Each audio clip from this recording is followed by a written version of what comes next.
All right, in this video, we are going to have some fun. We are going to compare different scenarios with Guardian's PUA rider fees of 5% and 10%.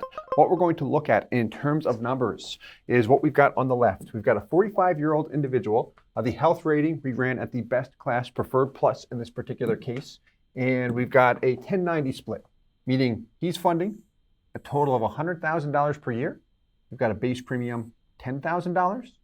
Term rider, that's initially $1,000 to start. It's a one-year term rider. So all that means is as the years pass, that cost will actually decrease. And then everything else in the PUAs. So what we'll look at here first is $100K per year for 5 years. Short funding scenario. A lot of people are attracted to this because we've got a cash value life insurance policy, safe, liquid, tax-free, and I don't have to fund it for a long period of time. Third bullet point, tax-free if we don't trigger a taxable event. That's option A.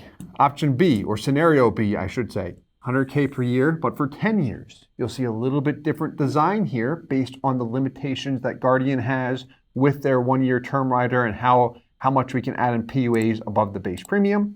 And then C, this will be fun. 500K in the first year, but first year only, and then 100K per year thereafter. What we're doing here is taking advantage of the 50x PUA limitation. So in scenario C, what'll be cool about this is we're going to have the same base premium of $10,000. That's not a 1090 split, is it? And the first year, what's that come out to? A 2% base premium, 298 split.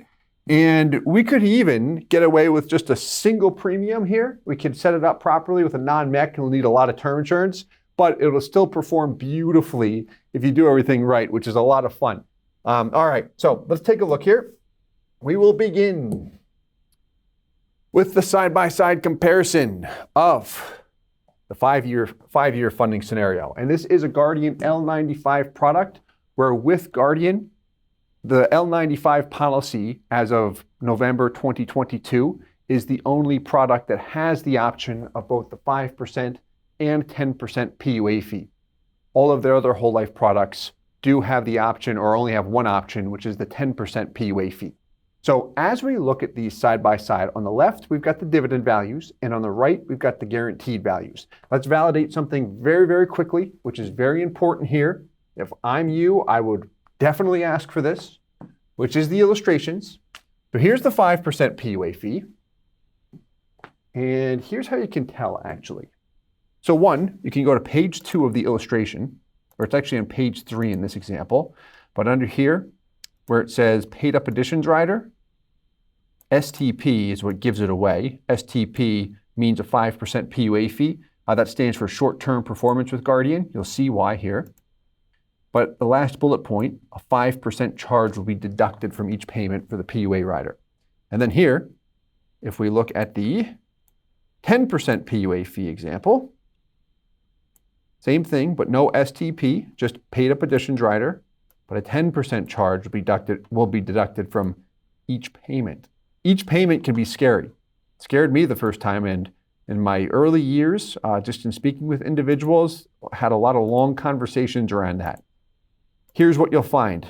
While that is deducted from each payment, the net cash value, that reflects your net value and accounts for the PUA fee, the base premium cost, the term rider costs. The net cash value column is your money column. I like to refer to it as. Some insurance companies will use terminology such as total cash value, but that's everything combined. So 5% PUA fee option. This is 100K per year for 5 years. STP means we've got the 5% PUA fee. Base premium, $10,000. Look at the whole life death benefit this gives you. And you've got the term rider right below it, 1.376. Here's the cost of the term insurance rider, $592 and change. Here's your PUA payment in this illustration. We've got it as scheduled. A lot of times people will set it up as unscheduled. So you're only committed to the base premium plus the term, and then you can add additional funds at your discretion. But here, we've got 89, or call it 90K toward the PUA payment. How this works is the PUA payment will first satisfy the cost of the term, and then everything else is added into PUAs. So first year, paying 100K, cash value, just about 87.5. That's strong the first year. That's attractive. The second year, however, check this out. 100K is paid. My cash value was 87 and change. Now it's 189 and change. What that means is I got my $100,000 back, the full amount I paid in, the base premium and the PUA payments, plus some too. Because if I got just 100K back, it'd be 187,447, but it's 189,564. Pretty sweet, right? Starting to pick up the pace faster. Break even point between years three and four in this example. And then after the fifth year, I make no payments ever again. This is a 5-year funding scenario. So that's based on the ledger statement. We've also got the guaranteed values under supplemental numeric, which is just an additional report. And there we go. And then let's look real quick at the 10% PUA fee. Here we go. Base premium, whole life death benefit, total death benefit 1.8. Term rider cost is about $6 higher with a 10% PUA fee.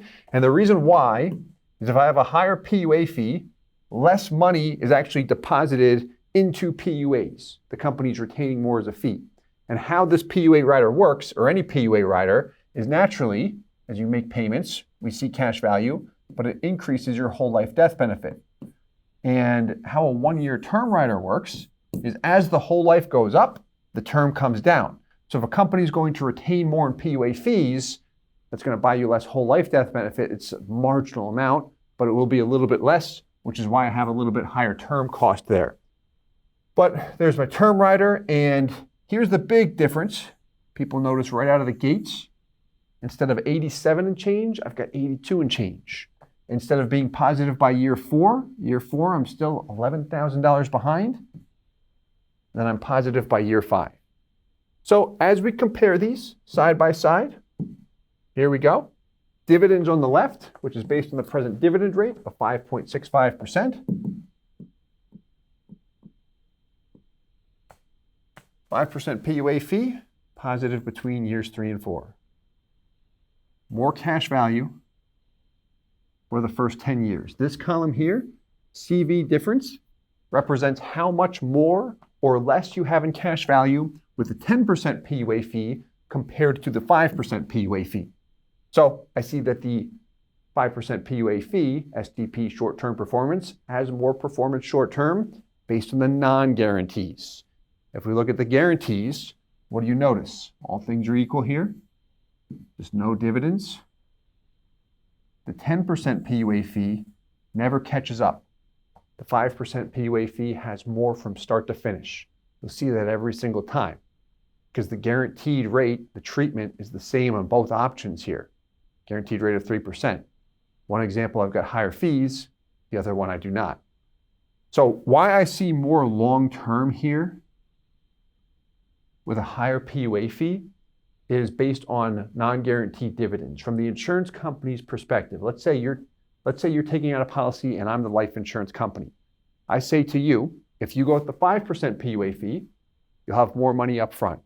You'll have more money short-term and long-term based on the guarantees. If you like the strongest guarantees, we recommend that option because it gives you that. However, if you take the 10% PUA fee, based on our present dividend rate and what we think we can do with you giving us a bit more money up front, so if you take the 10% PUA fee, you will have less up front. However, we think what we can do with that money, we think we can go out in the marketplace, earn a high return on that, and then give you potentially more money long term.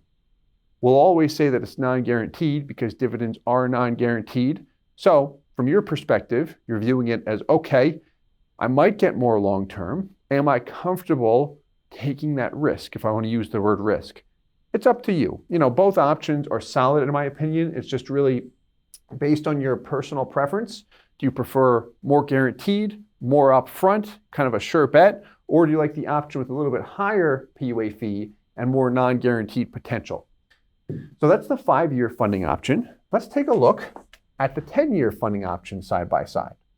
And what you'll see here is a slight difference between the two. Let's look at the left first. When I say slight difference, the base premium is identical. The PUA rider and amount allocated toward term, like the design's identical. There's one small difference. Look at the death benefit here. 10% PUA fee has a little bit less than the 5% PUA fee. And the reason why is because when we designed those, we wanted both of them set up for maximum cash value. We don't want to keep the death benefits equal. In 5 years, we could keep them equal, and all things were still maximum cash value. But if we're going for a longer period of time, so here we've got short-term performance, 5% PUA fee. Base premium. There's my whole life death benefit. Target additional benefit. Here's my term insurance rider. Okay. Here's the thing with Guardian and why these death benefits are slightly different. Is as long as that 1 year term rider is still attached, what Guardian will permit a policyholder to do is pay more than the standard PUA limits. What that means is if this 1 year term rider is not attached, aside from the first year, the maximum PUA payment you can make is 3 times the base premium, which here, if I've got a $10,000 base premium, that would mean $30K would be my max. Anything higher would require medical underwriting. If I have a 1 year term rider attached, however, which I do, that's what opens up the window where we can just pour funds into PUAs. The maximum we can illustrate in the software is 50x in the first year and then 10x the base each year, beginning year 2, as long as that 1 year term rider is attached. So what's happening here, we're overfunding it, heavy PUA payments. And what happens is we think PUAs, cash value, which is true, healthy break-even point, year 4 in this example. But what's happening here to your term? Day 0 is 2.3 million, going down pretty fast.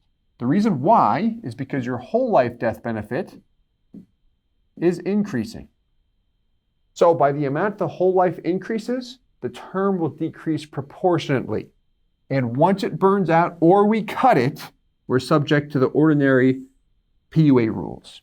So if you're looking at a Guardian policy and considering options of funding it for 5 years, 10 years, maybe a longer period of time, the longer we go, what we often have to do is add a bit more term in order to ensure we can actually fund that with PUAs as long as you want to, and that we don't trigger a MEC. But that's another topic we can have a conversation on another time too, because I will nerd out about this. But back to the 5% PUA fee, because the company's retaining a lesser fee up front, more is deposited into PUAs, which pushes your whole life death benefit up a little bit faster. So as a result, I need a little bit more term here. Need a little bit more because the whole life will grow faster in this example. Compared to the 10% PUA fee, look at this. So the term is all but gone by year 10 as well. What we did here, we did not need to set the term quite as high because the company retained more in PUA fees instead. So that's why the death benefits are slightly different in these examples. But aside from that slightly more term in one compared to the other, everything else is identical with respect to the base premium. The term costs are very close to each other as well. When we compare those, within $20 or so. So I did want to hit on that because I don't like neglecting things like that. If I was watching it and I liked the details, I would question the person who put it together in a nice way. So dividend values on the left. This is the 10-year fund, 5% PUA fee, still breaking even at year 4. 10% PUA fee, you're not positive by year 5. You're close, but it's still not positive. And if dividends go down a bit, which they should not, but if they do, not in the next several years with what's going on with interest rates, but if they do, I'll see that go down just a little bit more. So positive between years 5 and 6. If we do the same thing we did with the 5% PUA fee, let's take a look here. Look at a CV difference. A little bit more than 10 years. I'm ahead with the 5% PUA fee. So this again, cash value difference represents how much less or more, so less is in red and then more is purple, that I have in cash value with the 10% PUA fee compared to the 5% PUA fee. As I scroll down, it becomes substantial.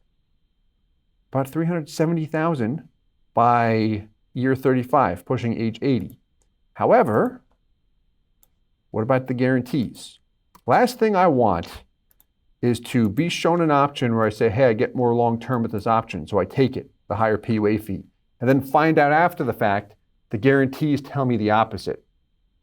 It's just make sure that we see both up front. If it's disclosed, then I can make an informed decision that I, the consumer, am most comfortable with. That's the big thing here. Because where buyer's remorse comes up with whole life insurance, regardless of the product, PUA fees and everything, is typically due to a lack of awareness, meaning I'm taking a policy out for high cash value, I picked the option that I wanted, and then I was told it's the best option, I'll have the most money, and then I find out after the fact, hey, wait a minute, this important piece, such as the guarantees or the design, whatever it was not disclosed to me, and I found out I could have had more money, or that was something very important, but it wasn't shown. So just with the details, making them available without being overwhelming is important here. But that's the $100K per year for 10 years. Let's wrap this up with the 50Xer. This will be fun. So, can you actually pay 50X in PUAs on top of the base premium? The answer is yes. However, in order to prevent a modified endowment contract, what we must have is an additional term insurance rider. So, Guardian, like MassMutual and other carriers, target additional benefit represents the 1-year term insurance rider. 3.7, almost 3.8. RTR stands for renewable term rider. 4.7 million. This is an added $4.7 million, just a level term death benefit, which we will have attached for 7 years. So, breakdown as to where the money is going. Up here is our base premium.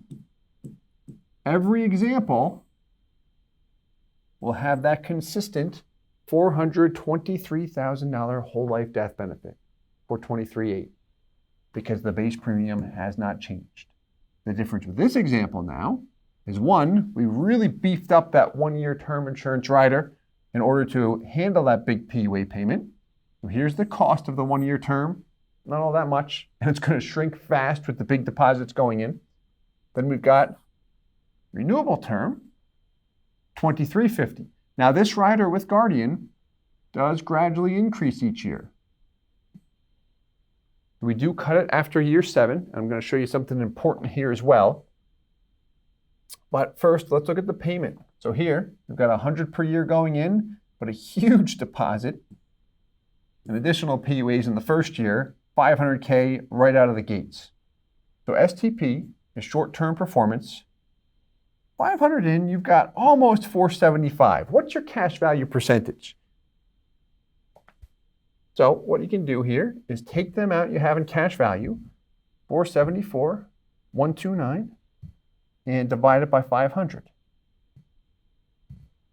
There you go. Almost 95% in the first year, assuming you're 50Xing, right, and you've got a big deposit going in. Now, I'll also add this. If we're going to 50X it, we have to have the additional term rider. If you haven't checked out our 50X Guardian video, I would. A lot of times it makes sense to 20 or 30X, or I just 10X every year. It doesn't always make sense to stuff as much as possible in the first year, depending on my age, health, and dollar amounts I'm working with.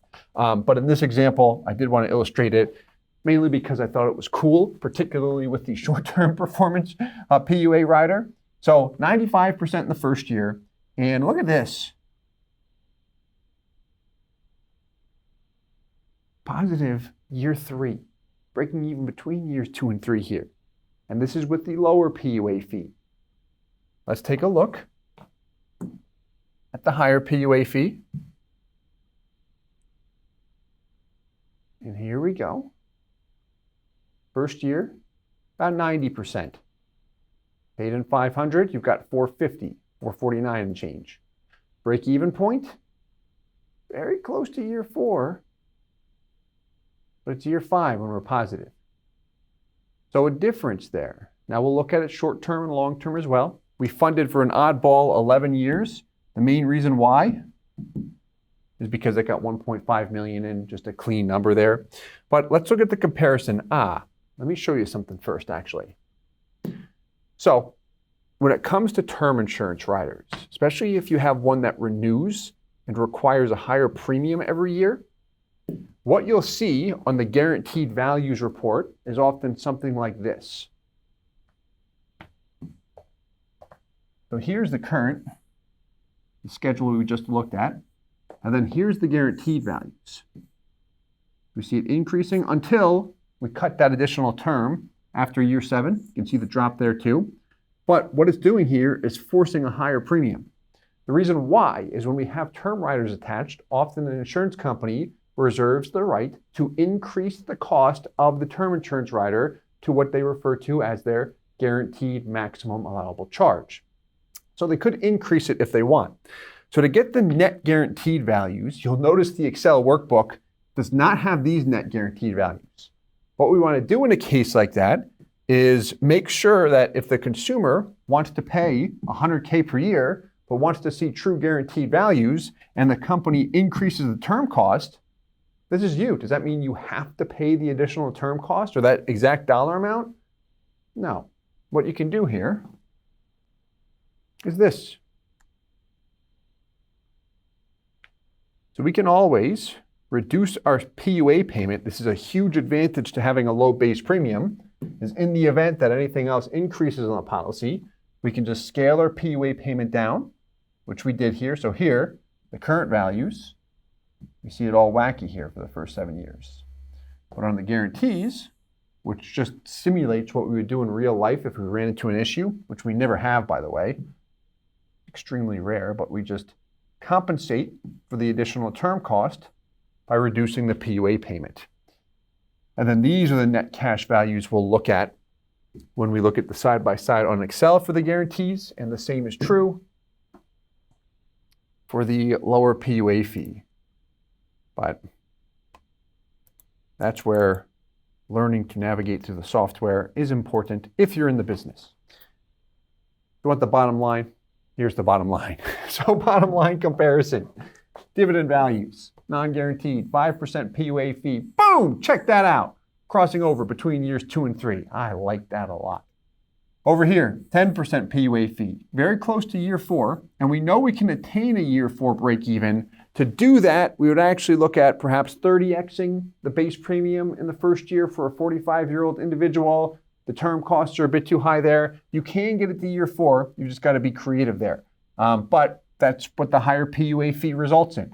This, by the way, over here, this 95% cash value and breaking even between years 2 and 3, a lot of business owners, a lot of corporations, when you look at a corporate-owned life insurance policy, that type of design, so if a corporation is using whole life products on their executives, cash value is an asset in the balance sheet, they don't want to have a negative impact on their P&L, the balance sheet in the early years, this works beautifully, this type of design, in the lower PUA fee. But looking at the guarantees, what do we notice? Well, I see more with the lump sum PUA option. For how long? Well, remember, tip here, once the funding's done, look at the death benefit figures. Whatever that death benefit is, based on the guarantees, if you're not adding funds into PUAs, that's what your cash value will hit at age 100. So here, you've got what, $170,000 difference. So the difference is going to be more significant with a large lump sum example. Let's take a look. We'll wrap up with this. There we go. Non-guarantees, more for about 11 years during the funding. And then the guarantees, well, that I always have more with a lower PUA fee. But again, just seeing that up front is the most important piece. Hope you enjoyed this one. If you did, please hit the like button, subscribe for more. If you have any questions, please leave them in the comments below. Let us know your thoughts. And thanks so much for watching all the way through the end. As always, I hope this helps, and we'll talk to you soon. Hey guys, Steve Parisi here. If you enjoyed the content you just saw, please subscribe, like, and hit the notification bell for future videos. If you'd like more information or to see some custom policies for yourself, feel free to call or email our offices at the contact information below.